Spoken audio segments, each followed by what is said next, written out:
కన్నతల్లి ఊరిపై బాలయ్యకు ఎందుకంత కోపం? ఆ ఊరికి ఎందుకు ఈ జన్మలో రాను అన్నాడు? సినీ నటుడు, హిందూపురం టీడీపీ ఎమ్మెల్యే నందమూరి బాలకృష్ణ మరోసారి వార్తల్లో నిలిచారు.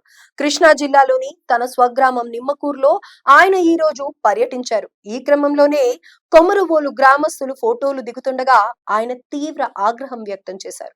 ప్రస్తుతం ఇందుకు సంబంధించిన వీడియో ఒకటి ఫుల్ గా ట్రెండింగ్ గా మారింది. బాలకృష్ణ మాతృమూర్తి బసవతారకం స్వగ్రామం కొమరువోలు. ఆ గ్రామస్తులు బాలయ్యతో ఫోటో దిగుతుండగా తమ గ్రామాన్ని పట్టించుకోరా అని గ్రామస్తులు ప్రశ్నించారు. అందుకు బాలకృష్ణ పట్టించుకోను, ఫోటోలు దిగారుగా, ఇక వెళ్ళండి అంటూ ఆగ్రహం వ్యక్తం చేశారు. కొమరవోలు గ్రామమా అదెక్కడా అని వ్యంగ్యంగా మాట్లాడారు. కొమరవోలు గ్రామానికి ఈ జన్మలో రాను అని, వాళ్ళు లింగాయత్తులు, వాళ్లను పట్టించుకోవాల్సిన అవసరం లేదని ఘాటుగా వ్యాఖ్యానించారు. దీంతో బాలకృష్ణపై మరోసారి విమర్శలు వెల్లువెత్తుతున్నాయి. గతంలో తన అభిమానులను సైతం బాలయ్య కొట్టడం సంచలనంగా మారిన విషయం తెలిసిందే. మళ్ళీ ఇప్పుడు గ్రామాన్ని పట్టించుకోమని కోరినందుకు ఆ రకంగా మాట్లాడడం, సామాజిక వర్గాన్ని తక్కువ చేసే విధంగా మాట్లాడడం ఏంటని కామెంట్స్ చేస్తున్నారు.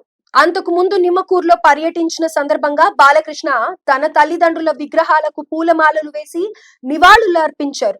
కేంద్రం పద్మభూషణ్ అవార్డు ప్రకటించిన తర్వాత బాలయ్య తొలిసారి నిమ్మకూరు రావడంతో గ్రామస్తులు ఆయనకు సాదర స్వాగతం పలికారు. తన తండ్రి ఎన్టీఆర్ కు త్వరలోనే భారతరత్న వస్తుందని ఆశిస్తున్నట్లు వెల్లడించారు.